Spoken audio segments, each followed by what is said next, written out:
Amazing people, welcome back to my channel, and today is our last day here in Japan. And dahil last day na natin ngayon guys, hindi tayo magpapatalo at hindi tayo magpapahuli sa ating itinerary, dahil this is also the day that we will go to Universal Studios Japan. So ang gagawin natin ngayon, we're ready to check out in this hotel, and then isang hand carry bag na lang yung dala ko dahil kagabi naiwan ko na sa lobby yung aking tatlong check-in luggages. Ipipick up yun ng airporter dito and dadalahin nila sa hotel, sa airport, para pagdating ko dun mamaya sa Kansai, andun na lahat ng mga luggages ko. So I don't have to carry a lot with me on my way to Universal Studios.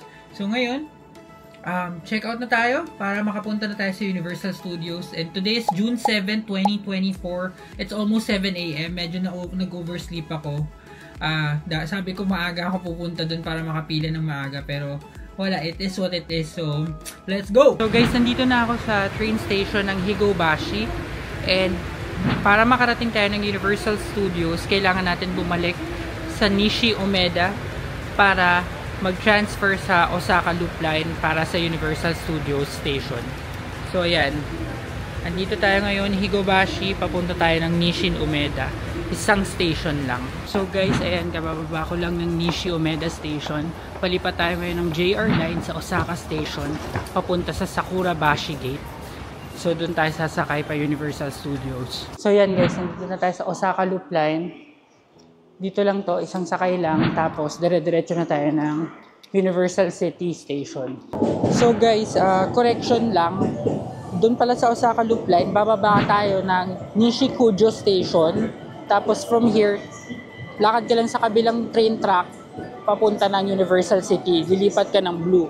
Pero merong mga trains kasi na dire-diretso na from Osaka Loop Line, dire-diretso na ng Universal City, pero may certain hours lang sila. Eto, mas mabilis kung gusto mo makapunta na doon agad-agad. So guys, andito na tayo sa Universal City Station after 2 stations lang. And papunta na tayo sa Universal Studios! So guys, welcome sa Universal Studios! Actually, labas pa lang to. Ayan. So, may Universal Studios store, may mga factory outlets, may city shops and all that. And then, pagdating dito sa left, merong hotel. Park Front Hotel. Ayan. And then, dire-diretso lang papunta dun sa park mismo. Yan, parang na-excite na ako bigla nung nakita ako na to. Kasi naalala nyo guys, dun sa Singapore vlog natin, pumunta kami ng Universal Studios Singapore pero hindi kami pumasok. And then sabi ko, pagdating sa Japan, babawi ako. Papasok ako dun sa Universal Studios. I mean, mababae talaga ako para sa park. So, here we go. Ayan. So, tatakuan yung mga tao for some apparent reason. Nihingal na rin ako. Kasi ang bigat na nitong bag ko. Ang daming pagkain, tapos yung laptop, all that. Sana nga may coin locker sila sa loob. Para ma-store ko tong bag ko. Ayan na guys. Universal Studios. So yan, ulitin natin guys. Welcome to Universal Studios Japan. Hindi muna tayo magpipicture dito. Sa labas, sa loob na lang. And compared sa Disney Sea, shaded yung area na to and hindi maulan ngayon. So talagang enjoy natin tong araw na to. And may background music na. Guys, nandun sa area na yun yung globe. Hindi ko alam kung kita dito. Pero pumila na ako muna. Mamaya na lang ako magpipicture dun sa globe. Kasi pwede naman yan pauwi. Eh yung pila baka mamaya dumami lalo. Guys, umalis pala muna ako dun sa pila. Kasi coin lockers are outside. So mag-store na muna tayo ng luggage. And dito, 1,000 yen. Ata. Hindi ko sure. Translate natin. Yan, tignan natin. 500 yen with 2 pieces. Okay, dalawang 500 yen daw dapat. Mahal ah. So, nakapag-iwan na tayo ng bag sa coin lockers. May dala na lang ang plastic bag para sa food, sa tubig, sa mga pangangailangan, and all. So, ano na tayo? Gina tayo sa Universal Studios. Pero bago tayo pumasok, since bukas na naman guys, mag-ano na lang tayo, mag-picture na tayo dito sa Globe. Kasi baka mas mainit na mamaya. Guys, pumila na ako ulit. Eto na. Ayan. So, kailangan lang natin makapasok agad para yung mga time entry tickets sa app nila, ma-take advantage natin. Parang yung sa Disney Sea na may mga free priority pass ka doon sa app. Kaya dinownload ko rin yung app ng Universal Studios Japan. So gawin nyo rin yun para makakuha kayo ng mga timed entry tickets. Guys, finally, welcome sa Universal Studios Japan! Woo! Yan, nasa loob na tayo. Ang saya ng feeling nang nakapasok sa loob. Kasi ang haba nung pila. Tapos medyo matagal-tagal din yung ipinila ko, mga 30 to 45 minutes din. Pero walang isang oras. Tapos ang ginawa ko guys, pagka-scan ng ticket sa akin doon, niload ko yung Universal Studios app. Tapos nag-book na ako ng timed entrance sa Super Mario Nintendo World something. Para hindi na ako pipila doon kasi isa yun sa mga mahabang pilang attractions. So, ganun din gawin nyo guys para may secured slot kayo. Pupunta na lang kayo doon kapag schedule nyo na.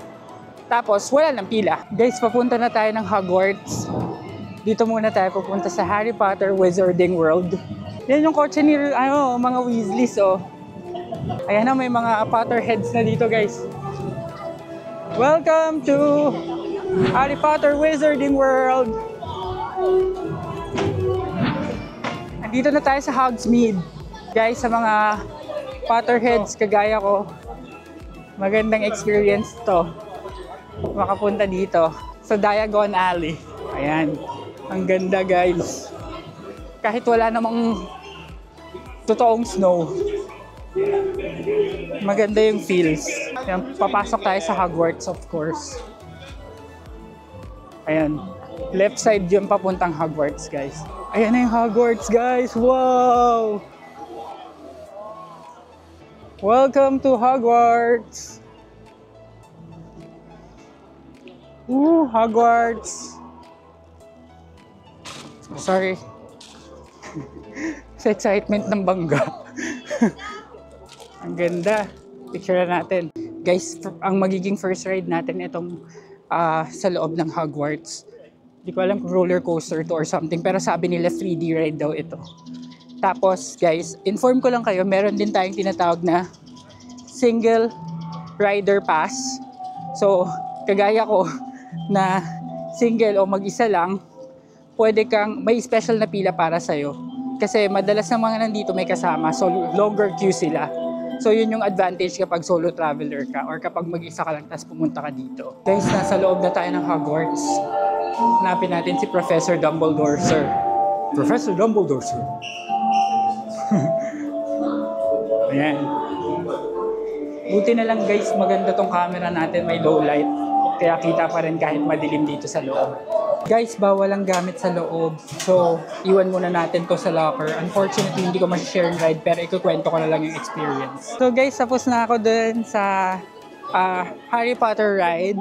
Ang saya, grabe. One of a kind siya kasi first time ko naka-experience ng ganun talagang ang parang pinaka-theme niya is nakasakay kayo sa broomstick. Tapos, iikot-ikot kayo ni Harry. Nandun yung mga Dementors, nandun lahat. So maganda talaga. Ito na.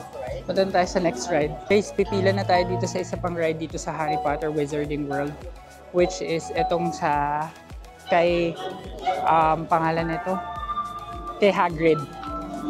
Ayan, roller coaster siya. Ayan. So guys, tapos na ako dun sa Buckbeat ride. For me, it's just 4 out of 10. Ang tagal nung pinila tapos wala pang 1 minute yung ride. So, hindi masyadong worth it for me.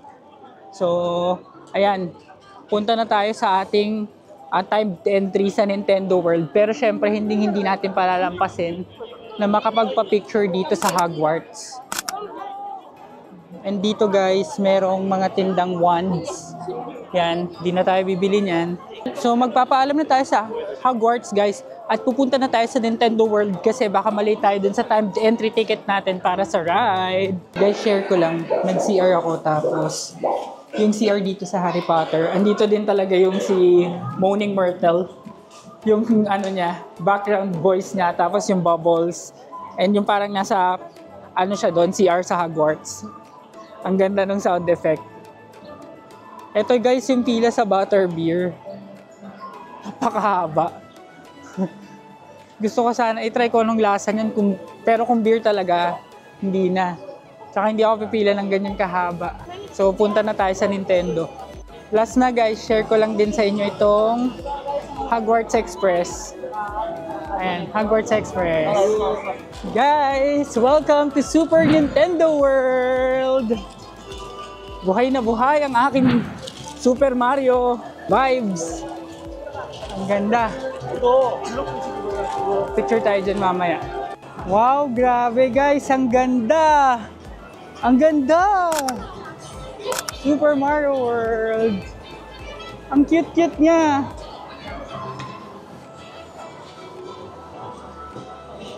Ayan o.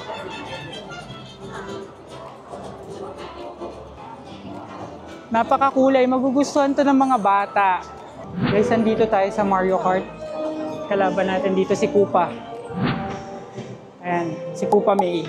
Quinto. Charot. and wala tayong pila kasi naka-single rider tayo. Pero meron pa rin konti lang. Ayan, dito. So guys, dito sa Mario Race, pagsusuotin tayo ng Mario hat. Ayan, pinamimigay ni Madam.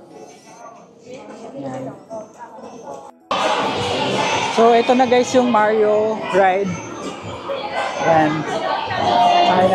Sakay na tayo. So guys, tapos na ako dito sa Mario Kart. Ang saya. Ang ganda ng ride, napaka-unique. In fairness, lahat ng mga nasasakyan kong ride dito, mga unique. So of course, pag exit, may budulan area. So sa mga, buti na lang solo lang ako. Mahirap ako mabudol sa mga souvenir kasi nga mahal. So let's go na sa next ride natin. So papalabas na tayo dito guys sa Nintendo World. Ang daming tao. Kasi guys, lahat talaga nung ayan, gumagana. Ayan. Pag tinuktok mo talaga yung mga question mark, yung coins, may tunog talaga. Kaya nakakatuwa. 3 lang yung pinaka-ride dito guys. Isa yung parang pangbatang ride. 2 pambata, tapos isa yung sinakyan natin, yung Koopa's Challenge. Marami lang talagang nagpapapicture. Dito ka lang talaga mabubusog sa mga nagpapapicture. Siyempre hindi tayo nagpatalo, nagpicture-picture din tayo. Guys, si Princess nailigtas na. Ayan na siya. Nailigtas na ni Mang Mario. Guys, next ride natin dito na sa Jurassic Park. Punta na tayo sa Jurassic Park. At itong malaking roller coaster na to. Ayun. Ayan, may dumadaan. Doon tayo. So guys, nandito na ako sa pila ng The Flying Dinosaur, which is itong roller coaster. 80 minutes wait time. Pero tiyagain na natin, sayang naman. So guys, share ko lang sa inyo. Tapos na ako dito sa ride na to. Ayan. Grabe, 10 out of 10. Sobrang saya. Ang sarap niyang sarap niyang may experience. So, good yun, good. Ako guys, i-recommend ko to sa inyo sa mga walang takot. Ganyan, sa mga matatapang. Grabe, puro sigaw na lang magagawa mo. Ganon siya. Ganon yung ride na to. Sa Jurassic Park to guys. Ito yung Flying Dinosaur na ride. Ayan, papakita ko sa inyo. Merong take off na naman na bago. Bagong batch. Ayan.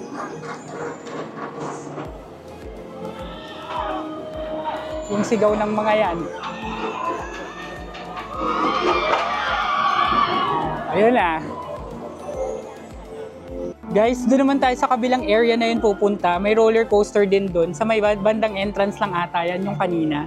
So tara, puntahan natin yun. So guys, nandito na ako sa Hollywood Boulevard nila. Ayan, hinahanap lang natin yung roller coaster ride. Etong ano na to, restaurant, parang yun sa Riverdale, parang yung Pops. Kala ko walang masyadong makikita dito sa sa Universal Studios kaysa sa Disney Sea. Hindi pala, dami pala, ang laki nito guys. Susulit pa rin yung pagpunta natin dito. Tapos yung wait time pag may single rider lane, mabilis. So yung kanina sa Jurassic Park, 80 minutes yung nakalagay na wait time, pero siguro mga nasa 20 minutes lang ako naghintay. Guys, andito na tayo sa single lane dito sa Hollywood Dream, dyan sa roller coaster na yan. So, tingnan nyo yung linya kapag may marami kang kasama. Kaya kung ako sa inyo, mag-solo na lang kayo. Tingnan nyo ako guys, solo. O, single. Benefits ng single. So guys, katatapos lang ng ride ko dito sa Hollywood Backdrop. And sobrang masaya. Siguro mga nasa 10 out of 10 pa rin sa akin. Kasi may background music siya. Pwede kang mamili sa 5 songs. So hindi siya puro takot na ride kasi medyo nalilibang-libang ka ng music. So nakakalimutan mo, nakakatakot pala yung ride. Kaya masaya. So hanap na tayo ng next ride. Baka doon tayo pumunta sa Minions naman. Guys, si Elmo! Hi, Elmo! Ayan si Elmo. Ito si Cookie Monster. Guys, andito si Cookie Monster. Wow! Guys, ito din si Count. Hindi ko alam kung kilala nyo to sa Sesame Street, si Mr. Count. Ayan, nagpa-picture din ako sa kanya. Naalala ko kasi nung elementary ako, ginaya ko to sa Sesame Street nung may cosplay nung elementary. Guys, nagla-live show si My Melody tsaka si Kuromi daw, Kuromi. Ayan. Woo! So guys, nandito na tayo sa Minion Park. Ayan, papasok tayo dun sa pinakang park mismo.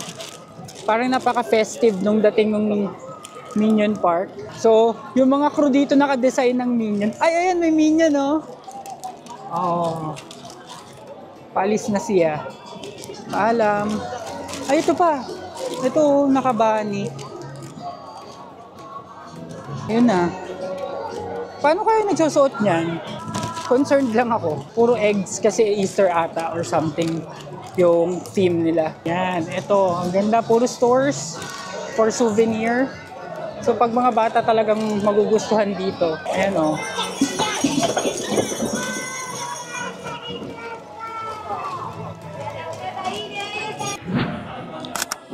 Yan guys, malapit na tayo makasakay. Dito na tayo sa end of the line. Grabe yung pila dito, ang haba. Grabe. Buti na lang dito sa area to, aircon. Kaya kaya na. Dito manggagaling guys yung ride. Dun sa mga dolls na yan.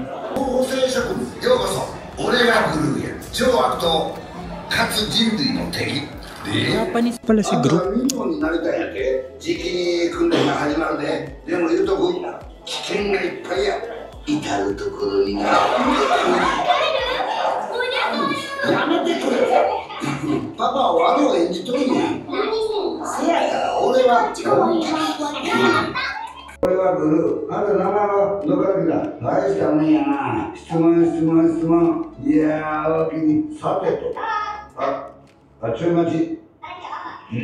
So guys, katatapos ko lang nung Minion ride.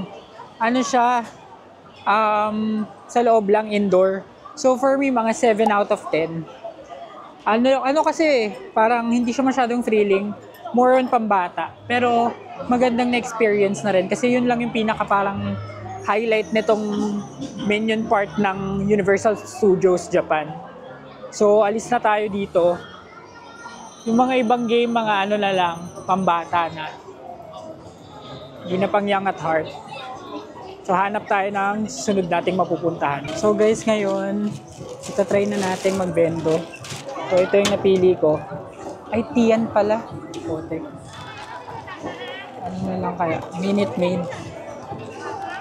Sige, yung ano na lang, Escal. So, hulog. Hulog tayo dito, guys. 300 yen.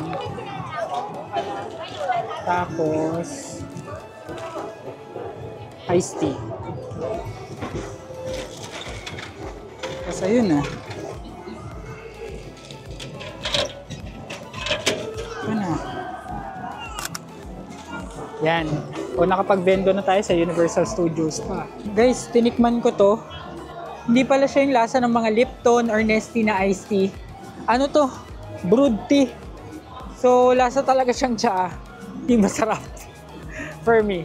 Pero baka kayo magustuhan nyo pag trinay nyo. 300 yen. So guys, pasok tayo dito sa Detective Conan 4D live show. Para malamigan naman tayo. Ano lang to, parang movie lang. 4D. Kasi ubos na yung mga rides na gusto kong sakyan. So, para lang ma-maximize natin yung oras. Ayan. So guys, ayun, tapos na ako sa Detective Conan 4D live show. Okay naman siya. Medyo entertaining naman siya. Siguro mga 6 out of 10. Hindi kasi siya ride, pero entertaining naman siya. Tapos yung buong theater talagang kasali dun sa pinaka-show. So moving seats, may mga fog, may water. Try nyo rin. Kaso nga lang, kinain niya yung oras natin dito. Inabot siya ng mga siguro 1 oras. Kasama na yung pila. Yung pinaka-show 30 minutes. So ngayon, alis na tayo dito sa Universal Studios. Pupunta na tayo sa airport kasi medyo malayo dito yung airport.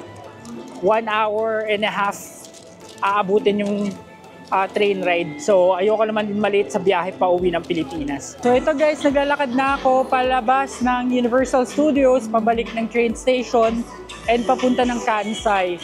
And nakalimutan ko yung sabihin guys, etong aking Universal Studios ticket, binuko to via Klook. Don't forget to use my promo code AMIL5OFF para may discount kayo sa inyong attractions and hotels. And there are some rides guys doon sa Universal Studios na in Japanese language. Tapos walang English translation. Wala tayong choice. This is their country. So we just have to enjoy it. Pero may intindihan pa rin naman. Gaya nung Conan, entirely Japanese yung movie. May konting translation pero yung live action wala. Pero na-enjoy ko pa rin naman. Guys, nandito na ako sa train, sa Rapid Express going to Kansai Airport. So, meron itong rekta or diretso from Universal Studios or sa Universal Station. Sasakay ka lang yung train doon, tapos baba diretso Kansai na. 1 hour mahigit yung biyahe. So, ayun ang medyo hintayin mo lang kasi may oras nila. Pero buti nasaktuhan natin. Guys, nandito na tayo ngayon sa Kansai Station. So, sa Kansai Station, Terminal 1 tayo. Cebu Pacific guys ay Terminal 1. So, pag exit mo ng platform, turn left lang. Ayan. So, first time natin dito sa Kansai. Kasi kung maaalala nyo, ang entry natin going to Japan is Narita. So, dito tayo ngayon sa Kansai. Yan, Terminal 1. Pag exit mo, left lang Terminal 1 agad-agad. So guys, pagpasok nyo ng Kansai Airport, 4th floor yung international departures. Doon din yung JAL ABC counter. Yun yung counter guys kung saan iniwan ng airporter yung ating luggage. So, doon muna tayo pupunta para makuha natin yung luggage natin at ma-check-in natin. So, Yun yung first step natin dito sa airport. Commercial lang. Meron din 551 Horay dito. Masarap talaga to guys. Yung siopaw tsaka siomay niya. Tsaka yung meatballs, masarap din. Yan yung dinner ko nung isang gabi. So yan ang mga bagay-bagay dito sa Kansai. Pagpasok mo, puro mga restaurants, may kainan, may Lawson dun sa dulo para sa mga nagtitipid. So, akyat muna tayo sa 4th floor. Floor natin tong Kansai guys, ililibot ko kayo. Kailangan ko lang ma-make sure na yung mga baggages natin na check-in. Tapos nandun din kasi yung jacket na gagamitin ko para sa flight. Baka mamaya malamig eh. Yan guys, nandito na tayo sa 4th floor. 4th floor guys is intended for international departures. Tapos yung 2nd floor na pinaggalingan natin is for domestic departures. So dito talaga lahat. Ang dami nang nakabang. Pero wala pa naman. Maaga pa naman tayo. So okay lang. Hanapin muna natin yung ating mga luggages. Yan guys, sa letter H, sa pinakadulo, ayan yung JAL ABC. So malamang nandito yung luggage natin. Kunin na natin. So guys, nakuha ko na yung aking mga luggages gamit ang airporter. Napaka-efficient talaga nung service na yon. Imagine niyo guys, 3 yung luggages ko and hindi ko na kinailangan buhatin from hotel going dito sa airport or from Universal Studios. Yun. Papakita ko lang sa inyo yung aking mga luggages para may idea kayo kung gaano kabigat. Ito yon. Yan.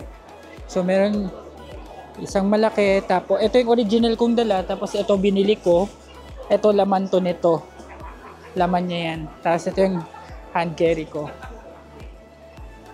So, titimbangin natin kung dapat, ang total lang nitong tatlong to is 60. Kasi pag nag-over ng 60, ma-over baggage tayo. Ang bigat nga niya eh. Timbangin natin. Grabe guys, saktong 60 kilos. Literal na saktong 60 kilos lang yung tatlong baggages. Nag-adjust pa ako ng konti para sumaktong 60. Buti na lang. Tapos yung hand carry natin, 7.2 kilos lang. So sakto pa rin to.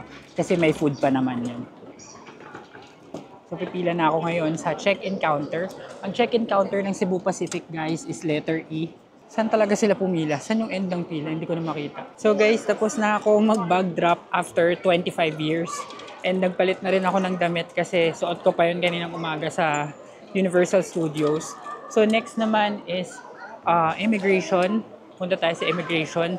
Nga pala guys, do not forget e-travel arrival. Arrival naman this time sa Philippines kasi hahanapin pa rin yun sa atin pagdating natin ng Pilipinas. So dito tayo guys sa immigration and final security check. Guys, tapos na ako sa immigration, security check, and all the checks there is. So ngayon, proceed na tayo sa boarding gate, gate number 19. Meron pa tayo ditong natitirang mga 2,000 yen. And gusto ko sana na ipambili pa ng mga mangilan-ngilang pasalubong or kung ano yung mabibili natin sa 2,000 yen. So, sabi naman sa akin nung staff kanina, meron daw mga babilihan dito. So, yan. Maganda rin naman to. Maganda itong Kansai Airport. Pero, syempre, less yung crowd compared sa Narita. Yan, punta tayo sa mga tindahan. Tignan natin kung may mabibili pa tayo. Guys, may short story lang ako sa inyo. Kanina, yung mga kasabay ko dun sa may bag drop sa Cebu Pacific, mga Filipinos, syempre, pauwi sila ng Manila. Tapos, in-approach ako nung nasa unahan ko, sabi, Sir, vlogger ka? Tapos sabi ko, ay opo, pero kasi simula pa lang. Anong channel mo? Pa-follow kita para mapanood namin, masuportahan ka namin. Tapos pinakita ko yung YouTube channel ko. Nakakatuwa kasi buong trip ko dito sa Japan, kapag nalaman nilang nag-vlog ako, talagang hinihingi nila yung channel ko at nagsusubscribe sila. So sa'yo sir, tsaka sa family mo, na makakasabay ko rin sa flight mamaya. Salamat po sa support. And sana all sumuport. Yun lang yung kwento ko. Nakakatuwa lang din talaga na kahit papaano may mga sumusuporta sa atin na hindi naman natin kilala. Pero sila pa yung talagang todo sa support. So guys, nalobat na yung mic ko. Sana naririnig nyo pa rin ako. Pero ayun, wala akong mahanap na mabibilihan dito.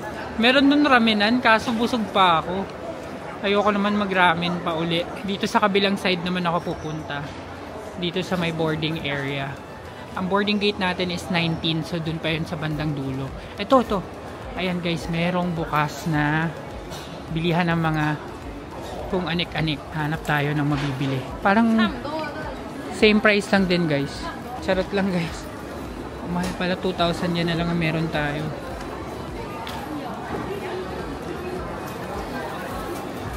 Nag-uubos lang tayo guys, nag-uubos lang. Wala na tayong balak magdagdag. So dito, tignan natin, magkano itong... Ito 1,100. Kubomi. Ganito yung itsura niya, matcha din. Ito, peach, banana, tsaka strawberry. 1,600 dalawa. Ayan na lang, ito na lang guys. Pero check ko dito muna, baka may mas mura pa eh. Ito Godiva, 900. Itong sa baba, 1,300.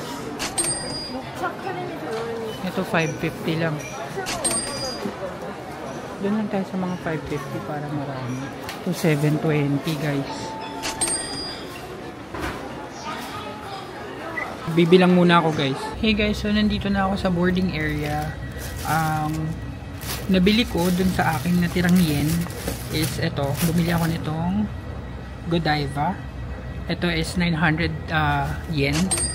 Yung chocolate na Godiva kasi sikat to dito. Tapos ito yung mochi na strawberry and chocolate. This is 1,100 yen. So sakto na 2,000 yen. Dito sa duty free dito sa Kansai. Ayan, nakalagay duty free Kansai. Tapos meron pa akong natirang 160 yen. So yung 160 yen ko is binili ko nito. Ayan. So saktong-sakto siya guys. Parang ang natira na lang sa akin parang 10 yen. Ganon. So okay na yun.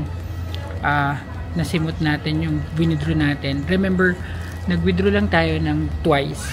Yung first, pagdating natin sa Tokyo, 50,000 yen. Tapos, pangalawa, yung pag alis natin papuntang Kyoto, another 50,000 yen. So, 100,000 yen yung total. And naubos natin yung lahat. May mga iba pang charges or may mga iba pang food or items na ginamitan natin ng credit card. And I'll give you the whole computation soon. So ngayon, habang naghihintay ng boarding, nag-charge din muna ako ng phone. Importante yan kasi matagal yung flight. And picture muna. So guys, finally boarding na tayo. Tinatawag na, pipila na tayo. Yung mga tumatakbo pa. Ayan. Dito tayo sa gate number 19. So see you in a bit, Manila. Guys, pasakay na tayo ng plane. Excited na ako umuwi kasi makikita ko na bibing ko, my cat. Yan, so let's walk down the aisle.